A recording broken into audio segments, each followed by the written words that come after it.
Speaking of politicians and big talk, I saw this interesting article yesterday from the United States. The Democratic Party in the US is being told to cut, quote, woke words and phrases from its vocabulary because they alienate voters. This is from a centre-left think tank, by the way, called Third Way. They've got a list of 45 words. Oh. I wonder if any of you, either of you have... I'm going to play bingo. I didn't want to say... Yeah, I'm glad you said that, Chloe, yeah. So here are some words. Triggering, othering, microaggression, holding space, norms, heteronormative... I just want you to restore that one, norms, right? Norms is one of the words that apparently needs to be avoided. And that's apparently a woke word. Just remember that one. Allyship and involuntary confinement, which I'm assuming is a woke word for prisoners. Do you ever used any of those words, Nicole? I hope not. I hope I haven't used the word norms. I don't know what words I use. Norms is such a woke word. So this is now, we're playing the game, and you can see Chloe thinks it's hilarious. She's aware how stupid this is. But of course, Nicole McKee has to make sure, oh no, woke bad. Not me, woke bad. I'm sorry, Ryan, but I come from a generation where woke words didn't exist. I use real words. Yeah. They work. Yeah, I think norms has been around for a very long time. Nicole. Yeah. They work very, very well, and I think they're words that people can understand.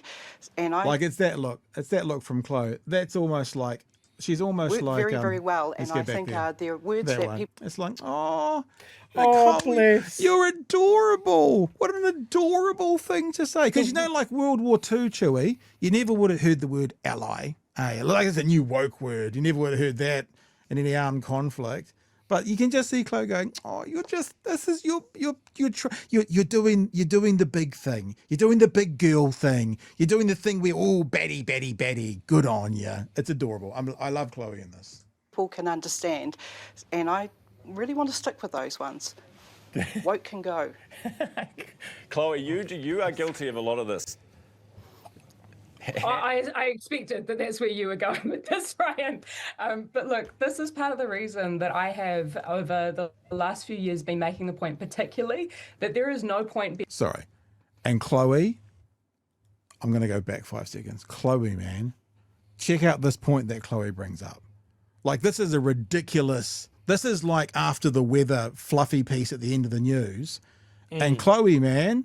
She lays it down. You listen. On message. I have, over the last few years, been making the point, particularly, that there is no point being right on left of politics if we are not building the trust necessary to actually go about creating the social change that all of us say that we believe in. There is no point being right if we are left clinging to our mountains of evidence when the last tree is cut down.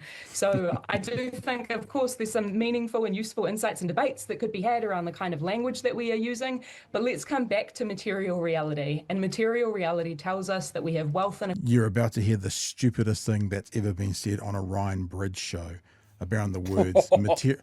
I know, but it's around the words material reality.